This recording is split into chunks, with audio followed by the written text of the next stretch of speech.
Welcome everybody once again to Chronicles of Arcanis.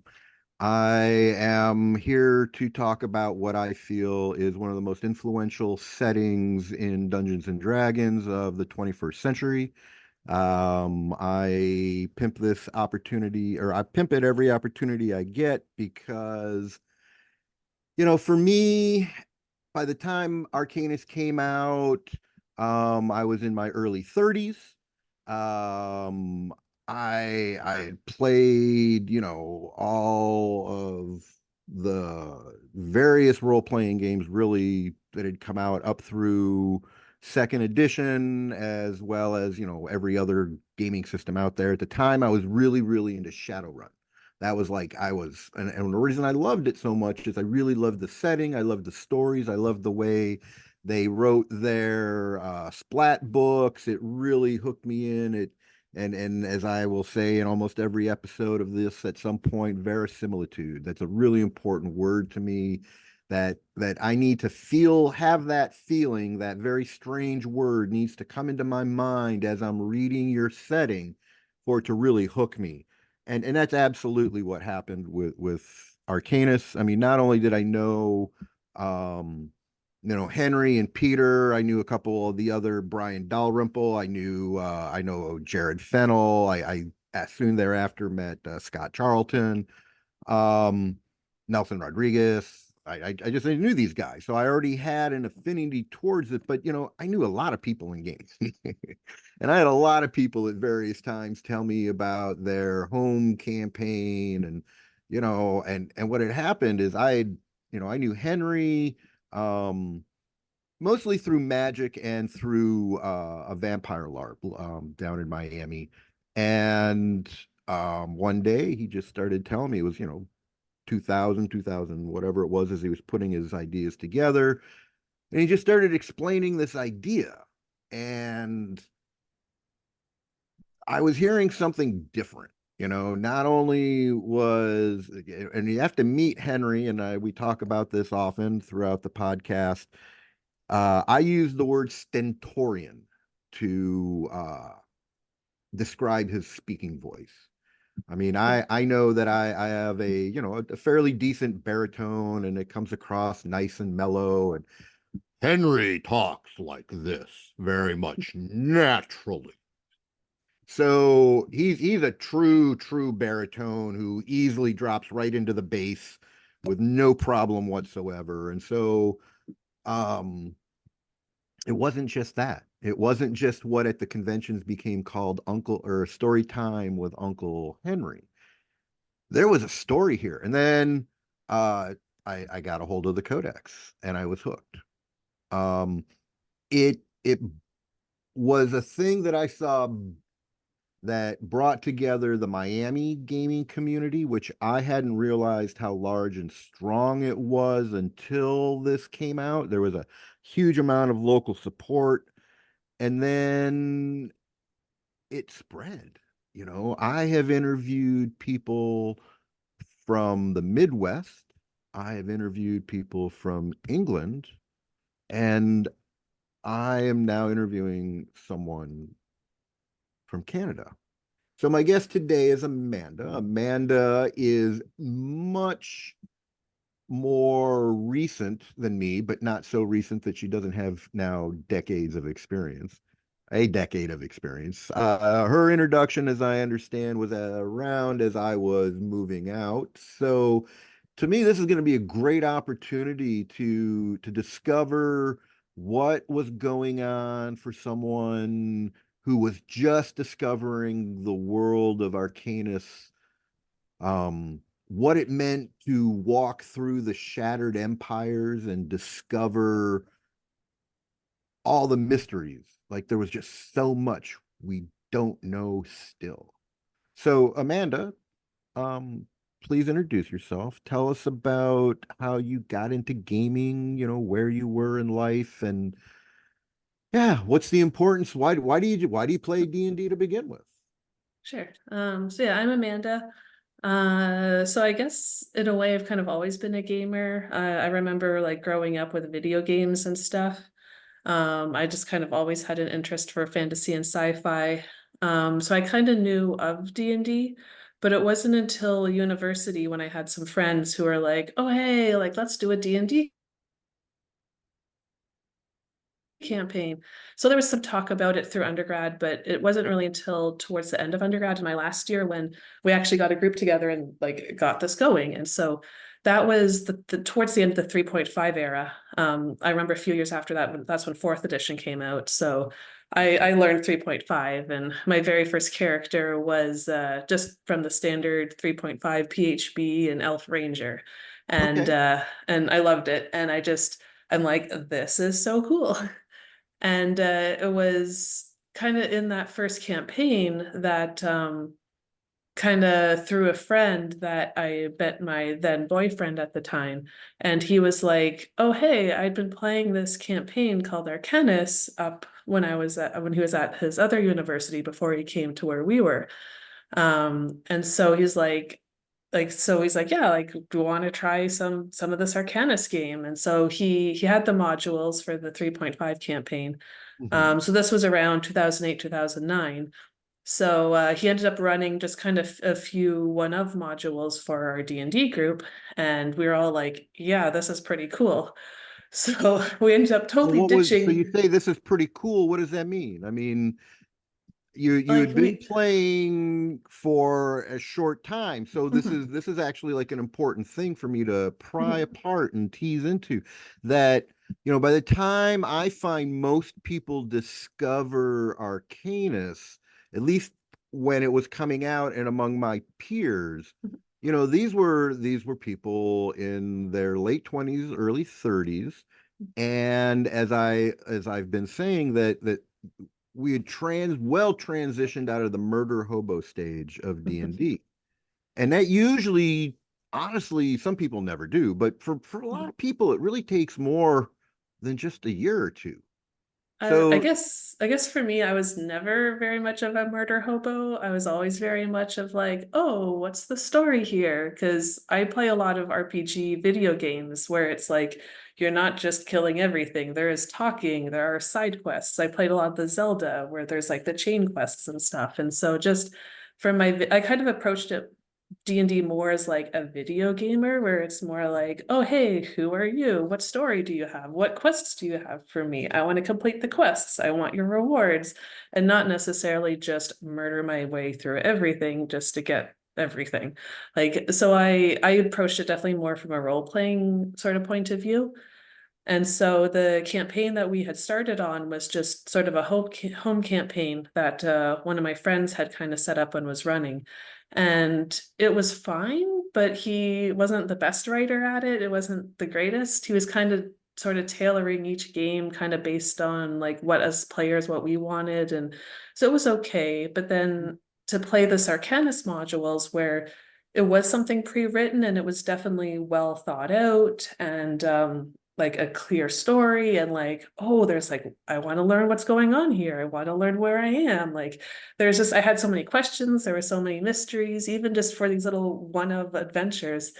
I don't even remember the first adventure I played, but I do remember there was one of the prizes was a gladius, and it had the hilt was shaped like wheat because we were in like a Salwian area. mhm. So because he was making the Arcanis campaign kind of fit into the world of this homebrew campaign, he made it a longsword rather than a gladius. And Mhm. so kind of my first Arcanis story is this wheat-shaped sword. That's what I called it, that my Mhm. character really loved. And so we kind of did a few Arcanis mods kind of intermixed with the homebrew campaign, and I ended up losing the wheat-shaped sword when we were fighting this squid that was attacking this boat. And I stabbed it into one of their tentacles, and then the squid went under the water, and I lost the sword. And just it kind of became this thing of like, even when we fully transitioned to playing Arcanis and starting to play through the 3.5 story arc, I was always kind of Where's keeping that an damn squid? I want my sword yeah, back. that's the thing. I was always trying to find this wheat-shaped sword. I wanted my sword back. So I think the module is actually part of the Invisible Kings or one of the side soft point Yeah. modules. I don't think I About like ever. yeah. I was just talking to one of the Invisible Kings from that region recently. Mhm. Yeah. Yeah, so I don't think I ever replayed that module again, but just the fact that just one Arcanis mod intermixed into a home campaign was enough to create this story that lasted and lingered. And just having played through the majority of the 3.5 campaign and having played through the Crusade arc in the ARPG thing system, and then now I've played through most and now running a table for the 5e Arcanis Mhm. campaign. It's just that's the thing that kind of got me about Arcanis is that there's so much there. There's always another mystery. There's always more questions. There's always like, what is really going on here? And like I remember looking at the map and being like, what's this? I want to go there. What's that? And just having all these Mhm. questions and being like, will the story take us there? And what's going to happen next? And So let me ask you yeah. this real quick then. So you started with a 3.5. Mhm. So 2008, 2009, as I've said, my transition out 2010 Mhm. as fourth edition was becoming the new edition. Mhm. This is also at the time the RPGA decided to squeeze out all of the non-WotC campaigns, and Mhm. um, that decision obviously led to the ARG. Mhm. At the end of the 3.5 campaign, what were you doing as a character? How did you end the Koryani Civil War? And then tell us what it was like learning the ARG to start the new story arc. Well, when I was playing the 3.5 story arc, it was actually out of sync with the living campaign. Like, I think the living campaign was in year 5 or 6 when we were Mhm. starting it. And so we were running it kind of as our own sort of home campaign. Mhm. But our DM was running it in a legal sense. And so Mhm. that it was basically like playing the living campaign. So we played That's how through I did that. it as well. I did the Yeah. exact same thing. Yeah. Just just as the story was going on, it was just getting more and more epic. And then the finale at the end of the Civil War was just so awesome. It was such a long, grueling day to play through that final battle interactive, but it was so epic and it was just so awesome. And actually, around that time, me and my boyfriend, who was the one who was running our group, we actually moved from London, Ontario, out to Calgary. So it kind of lined up fairly well that we were finishing the Arcanis campaign and then moving. So we moved out to Calgary, and that was just after they had started up the ARPG system, and Mhm. were doing the Crusade arc. So there was actually at the time a fairly active group out in Calgary that we Oh, got wow. involved with. Yep. Yeah, so there's a few players in Edmonton, but then yeah, at the time there was a fairly active group in Calgary, and me and my boyfriend getting involved there at the time.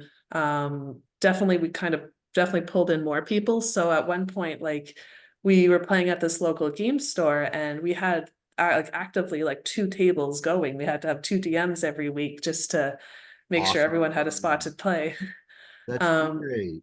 so yeah, the ARPG system was definitely different. It Mhm. did like from someone who had experience with 3.5 and had Mhm. learned a little bit of fourth to switch to ARPG was like, this is a lot. Like it took a Yeah, bit to yeah, that's kind why of I'm asking because right, yeah. you unlike myself and other of that cohort that we all started at the same time, we'd all been playing D&D since 1980 and Mhm. had, like I said, played dozens, if not hundreds of different systems.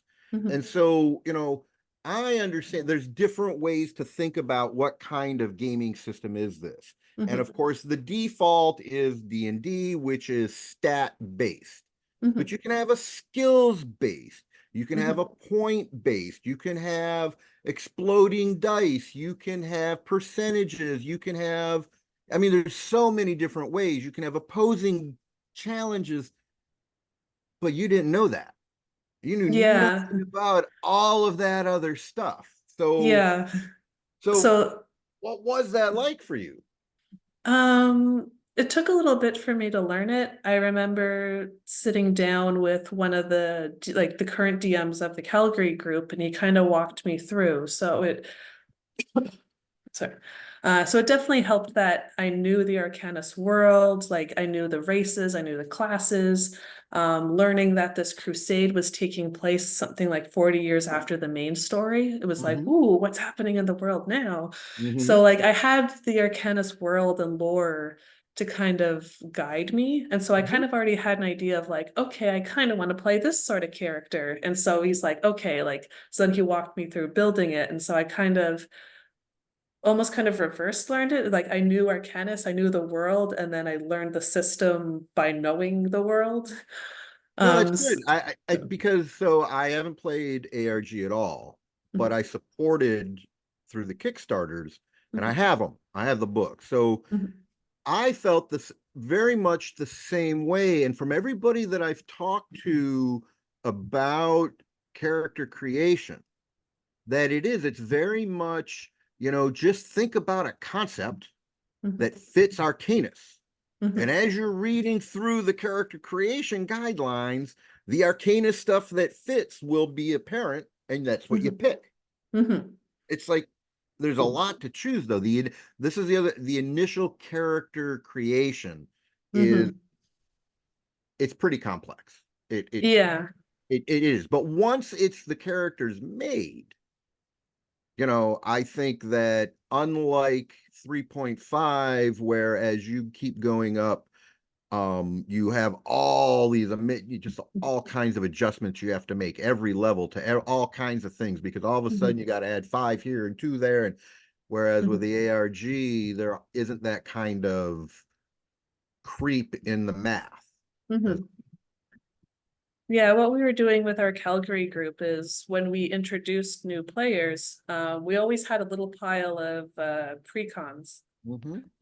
So the idea was like someone new would join and we'd ask them roughly like, what kind of character? Do you want to be more of a spellcaster or more of a fighter? And so we'd have all these pre-gen characters and we'd be like, okay, you're going to play this. Here's kind of a little bit of a backstory about what your character is. Mhm. And so we found that worked really well for newer players. That way they could kind of play in the system without worrying about all the issues of like, how do I build my character? What character do I build and stuff? And then once they played a bit and kind of learned the world more, then a lot of them then went and built their own characters from there. Mhm. So yeah, that is one of the kind of the downsides of ARG is that for a new player kind of stepping in to learn both the system and the Arcanis worlds can be a little overwhelming. Okay. But I find like if there's experienced players there to kind of help the new people in, then it's not so bad. Okay. With things like fifth edition and 3.5, it's a little less so because people usually know the D&D system that they're getting Mhm. into, and then it's just a matter more of learning the world. So tell me a bit about your character in the fourth Crusade, right? Or the fifth Crusade? Which Crusade did you start with? I think it was the Fifth Crusade. Okay. I'm trying to remember. It's yeah, the basically the whole Crusade arc story. I think that was the Fifth Crusade. Okay. So tell me, what was the experience? All I know is Osric is dead in the end. Yes. That's all I know. So basically it's because of the events in 3.5, the God's Wall fell, and so Mhm. now all those infernals, the devils and demons locked up above the God's Wall, are now coming down into the hinterlands mostly. And so Melander's like, no, we need to stand our ground, we need to fight back, we're not gonna let this evil invade the land. So then they put out a call to all the nations of like, send your people, like we're gonna defend Onara. So that's the whole purpose of the crusade. And so the idea when playing that campaign is you're a character from whatever nation, whatever backstory, and you've decided to go help out in the crusades. And so you get grouped part of the irregulars, which is basically a troop of like a group of like random troops that are sent on special missions. Uh-huh. And Mhm. and so then Irregular It, special ops is how I think of it. yeah. Yeah. Yeah, and so then that's what the modules are based around. Basically, like, oh, you have this new mission. We have reports of this or details of that. We need you to go here and do this. And there was definitely like one thing that really caught me with the Crusade arc versus the 3.5 arc is just there was a lot of morally gray story points and events and things where You the didn't think player, there was morally gray events in oh, there the like there Oriani was Civil War? I mean, there I'm just going to was, say I but like can't compare. So if you're telling me there's more of these morally gray and ethically dubious situations, I'm like, like wow. there was definitely a few in the Crusade arc where it was like I think there this is like it's just so gray. There's like especially oh it was early on. I think it was like the like in the even in like the second, I think it's the second or third module, there's this choice that the players get to make. And yeah, like pretty much every table, every time, because I played through the modules a few times, and every time the discussion was slightly different of like, what do we do here? And so part of it was players playing to their character and their backstory of like, this is what my character would do. Part of it was like players just being themselves, being like, I think this is what is the right thing to do.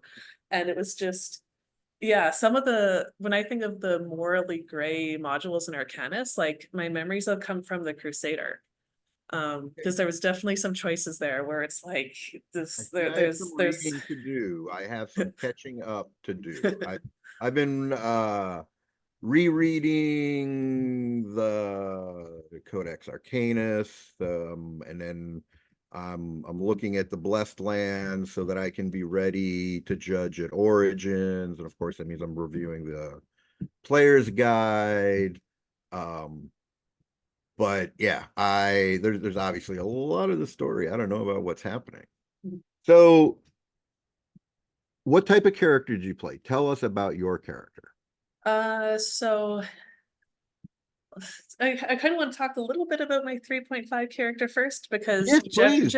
generally I really love elves, and so I Uh-huh. naturally gravitated towards the Alluri. Uh-huh. So playing through the 3.5 campaign, I actually started as a Wind Alluri rogue, Okay. but then fairly That's early oh, yeah, on, so just people know because I every once in a while I like to, put in a little jargon or create a jargon alert. We're talking about something. So we've discussed Elori in the past, but um the various elements, are life, wind, water, fire, and earth. The wind are the Oscillokine. They are, the most dexterous and flighty of the various five types.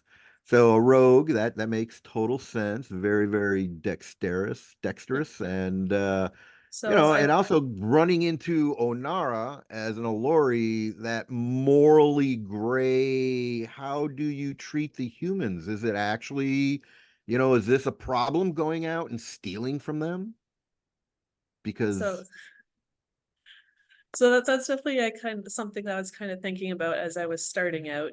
But towards the end of year one, we had a bit of a change up with the people at our table. So I ended up making a secondary character, which actually quickly became my primary character that I played through the rest of the campaign, which was an Artikeen, a Life Elorii, who went into Life Warden, so High Cleric of Belisarda. And Mhm. so that's basically how I played most of the 3.5 campaign. And so that was definitely interesting. Just the how to she was very much about just the idea of life and healing and just treating everyone equally for who they are. Even Um, humans, yeah, right? yeah, Because like even Stressin and stuff. Like she was willing to give everyone a chance until okay, they obviously showed that they were evil or bad or doing harm. okay.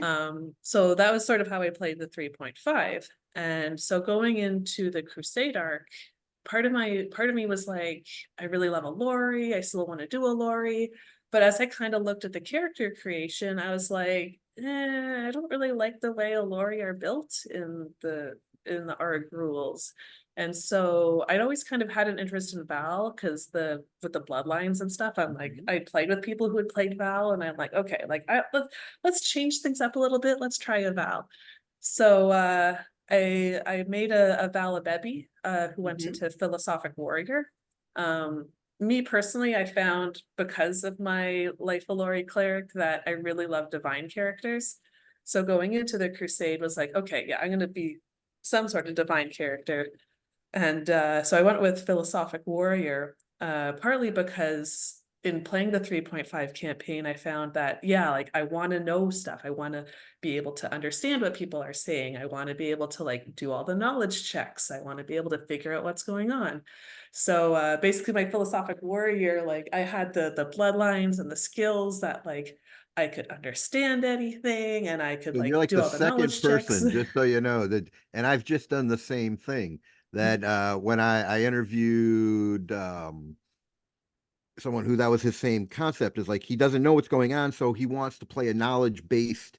And so then he discovered the Vala Baby, and he did the same thing, and that's where I am. So I haven't played in years. I just started my first fifth edition character, and I made the same choices. I got to be a cleric of Eltheres for no other purpose than it'll help me investigate and discover the secrets.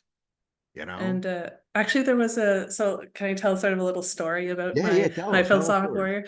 So there's this one module where like we're trying to in the Crusade arc where we're trying to figure out what happened with the Nulladapan dwarves, and so and the Erdukeen, and so we're like kind of investigating. We're going through, and so we find this one guy who might have some answers, but one of the other party members was hasty and just cut him down, and he was dead. And so like there Mm. he and so but then basically I was looking at the situation and everything we had seen and I was like, hey, wait a second, like this and this and this and this, that means something along this lines. That means something like this. And then the DM and one of the other players who had played that module before just kind of looked at me and like almost their jaws dropped. Like, how did you figure this out? And so he's like, give me a knowledge roll. And so like I had the ability that I could like get double my proficiency if I had time to think about it. So I'm like, do I have time to think? He's like, yes. So I Whoa. roll super high, big bonus and everything. And so he basically tells me the missing piece of information that I hadn't figured out myself. And so it was just this really awesome moment where I was totally my character and just figured out like what was going on in the module just based on the clues and stuff that I had been presented. That's And awesome. it was just a really awesome moment. Yeah. And that's a lot of what brought me back to Arcanus is what you just described, right? I mean, you've said it a couple times. I've other people have said it where, oh, I don't remember the specifics, but man, do I remember how it made me feel, right? Mm-hmm. And this is so my background professionally, I'm a chef by training, but I'm a certified sommelier. And so hospitality is just what I do. And the one of the most important parts of hospitality is called service recovery. And we've all experienced this where we have a terrible experience and it's ignored. We don't get a good resolution and we're unhappy and we never really go back to that place. But even if there's a problem, we have an issue. My job, what I do, what makes me an expert in my field is that when you leave and you tell the story of whatever the hiccup was, you end the story by talking about how amazing it was resolved and how good it makes you feel.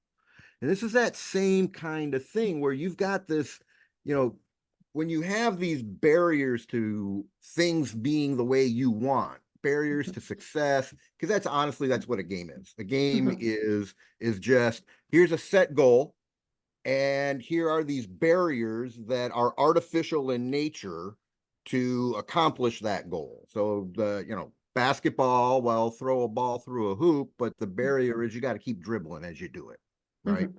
That kind of thing.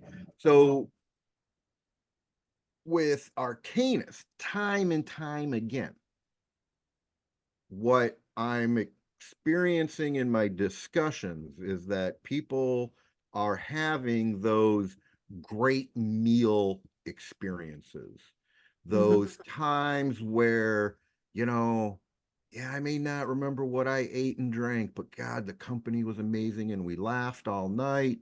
Mhm. And it was one of the greatest nights of my life. Mhm. And this is what, that's what you're describing. And that's why I Mhm. think Arcanus is so special. Yeah, Because I was gonna say I'm still friends with one of the guys that I played the 3.5 campaign with. Actually, now Mhm. he's one of the players at my fifth edition table going through the Arcana story.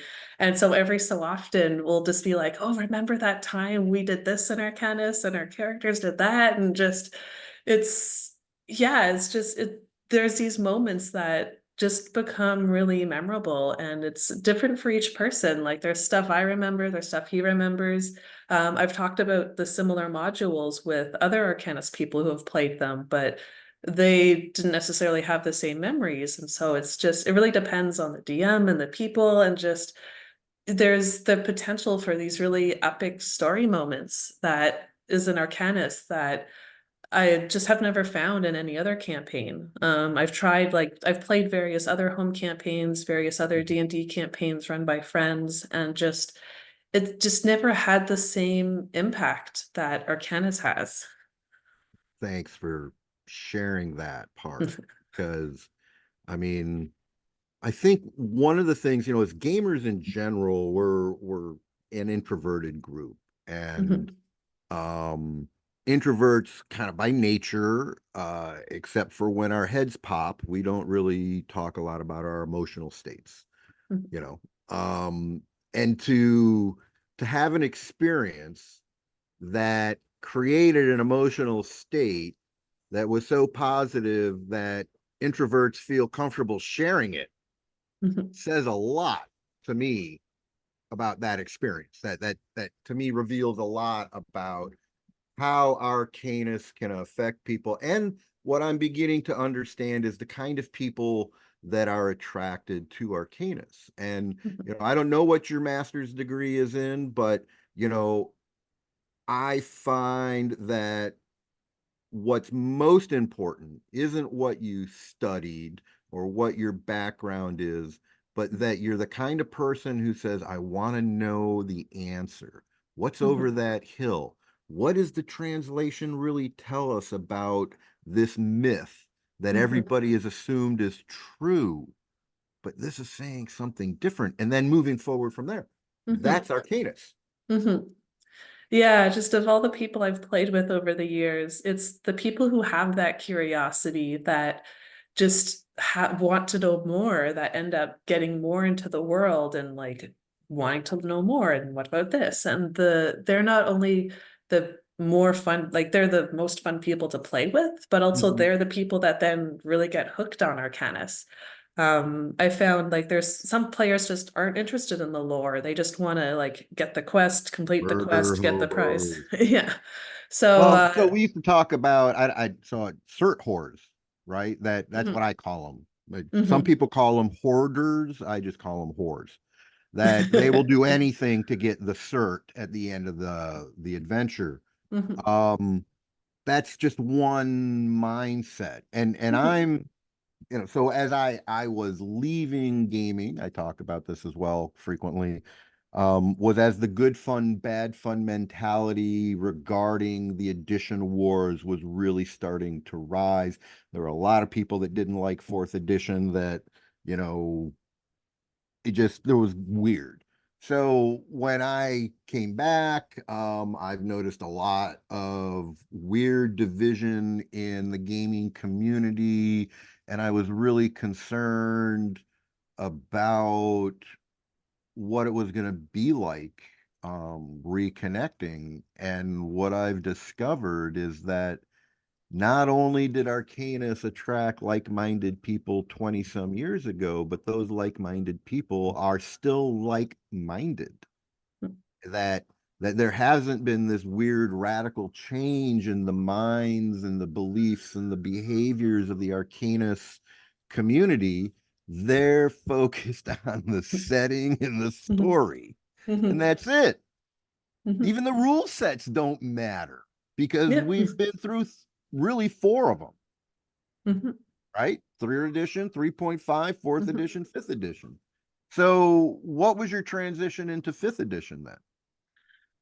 So we were learning a bit about fifth edition as we were playing with our Calgary art group.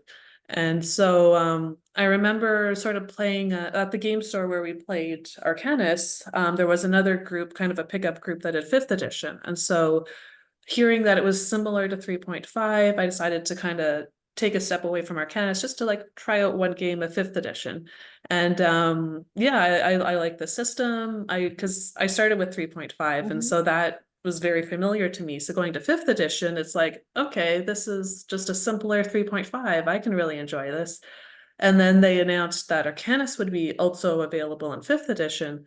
And so me and my boyfriend at the time, we took the initiative of like, okay, like there's the art group in Calgary, like let's start a fifth edition group.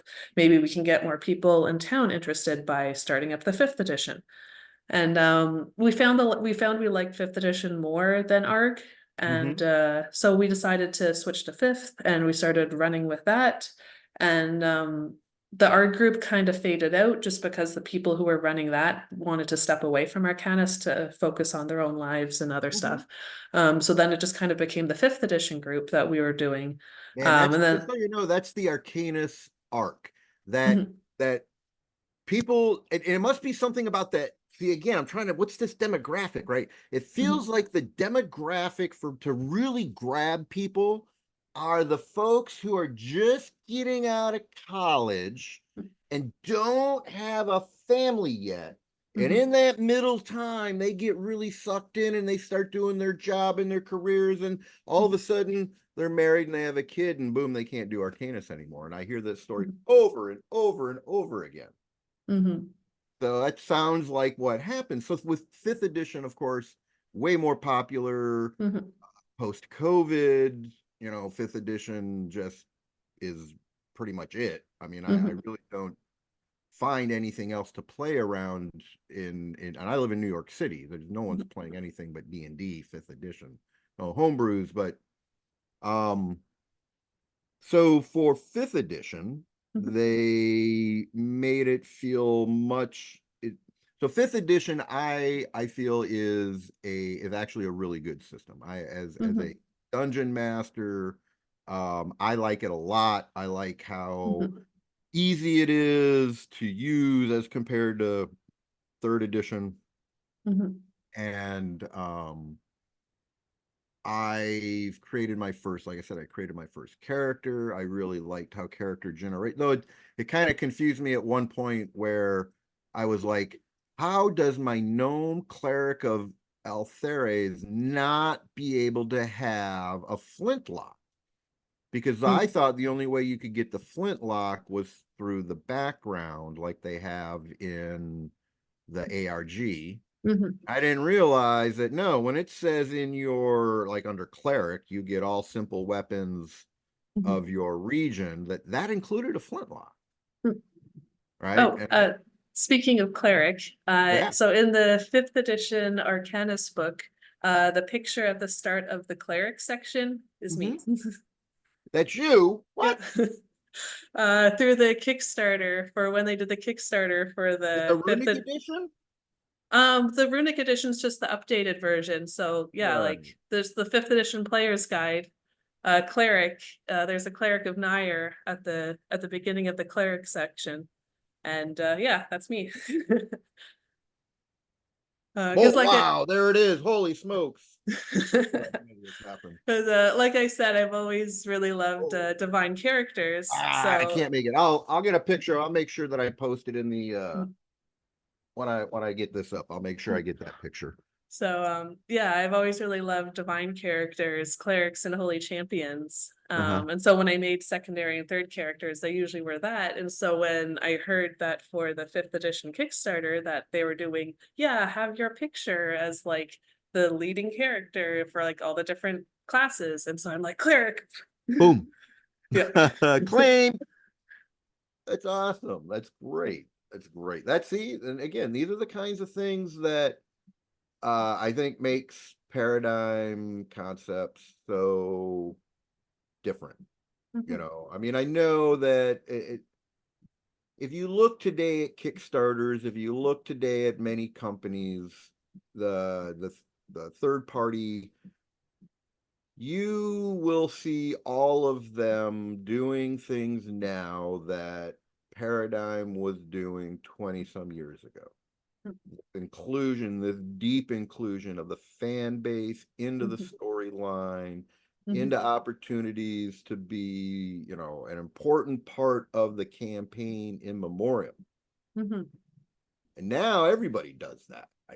I think that it was a great example, but this is what I want people to know is that, you know what, if you love these aspects about your favorite publisher, look at the publisher that inspired all this stuff. See what they're doing, see what they've done.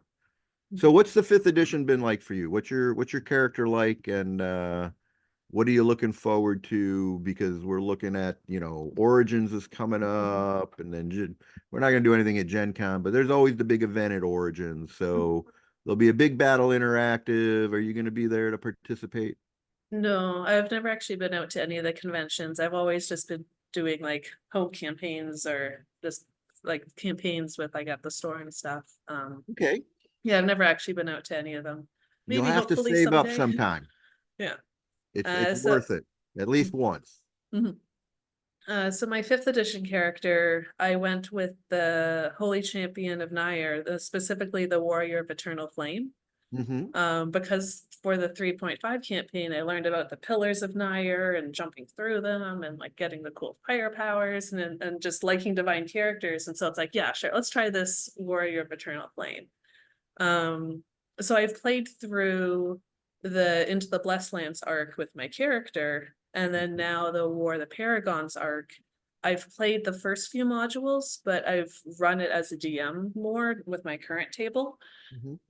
So there was definitely some cool stuff that's happened that has to relate, like that relates to the lore of Arcanis, and just when I thought they're like I thought the 3.5 campaign was epic. I thought the Crusade arc was epic, and I'm like, what more can they do? And doing the fifth edition campaign, still like, holy shit, what's like what?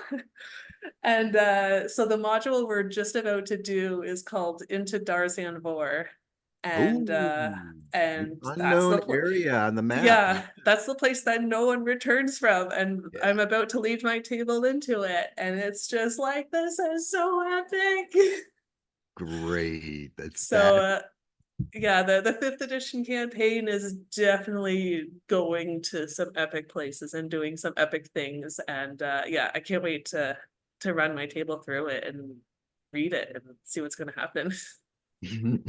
Yeah, I was always the same way. Like, hurry up, put out the adventure so that I can read it, so that I know. I may not have a table ready for a couple weeks, but I want to read it now so that I can just, you know, get my own fix of what's really happening in the world.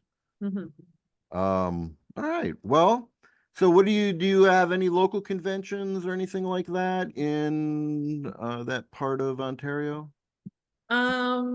There are conventions, but I haven't actually run any like D&D groups or tables at conventions. Hmm. That is actually probably something I could look into. Because there's actually two smaller conventions in London, and then Hmm. there's a bunch of bigger ones in Toronto, which is about a 3 hour drive from here. Yep. Um, yeah, I guess I've always just done more like home campaigns or I just can understand that. playing with friends. Yeah. Um, I've always kind of preferred that because then I have like a consistent group that we always Hmm. kind of go through the story with, and I find it really kind of helps make the story more enjoyable if it's the same group kind of traveling through doing it all together. Hmm. Um, but yeah, no, just definitely something I can think about for the future, maybe Absolutely. getting more We're thinking Arcanis about it. going out here. I mean, even let me tell you. So I'm going to tell you, if you haven't been, I mean, they're overwhelming. The big conventions are overwhelming. I mean, they're just Mhm, huge. And for me, um, volunteering as a judge. So that gets you, if you do 8 rounds, that covers your badge, and if you're up for sharing a room with people, a spot in a bed. Like I think they put I don't even remember. I think it's 4 people to a room with 2 king beds. All right. I went, that's how I did my convention judging for years. I wasn't making much money, just enough to like cover my expenses to be there, but it made it doable. And I love convention judging. That's actually like getting the new people and introducing them to Arcanis, having those pre-gens and having a little, there's a little common man's history of Onara. And Oh, then, that oh actually yeah, kind of that actually just kind of reminded me of the free RPG day. So I've never done any conventions, but mhm, there's free RPG day. And so both in Calgary and here in Ontario, I've run some Arcanis games at free RPG days. And great. definitely got some, yeah, definitely in Calgary, I remember one of the free RPG days running a game, and there was a guy who was just kind of like passing through to pick up a free RPG, and we convinced him to play a game, and he actually became one of our hardcore regular players. Awesome. Because of that. So yeah, I guess I don't do conventions, but free RPG day is definitely Mhm. something that I try to get out for. Well, scale up. Try a couple small ones between now and next year, and then what I'm really focused on is uh building the Arcanist community. It is an incredible group of people from around the world, and our Origins is really like the best time. The truth is Gen Con is just, it's too much. It just is. But Origins is just right. It's like big con, lots going on, and a great opportunity because this is where Arcanus often premieres things like Battle Interactives.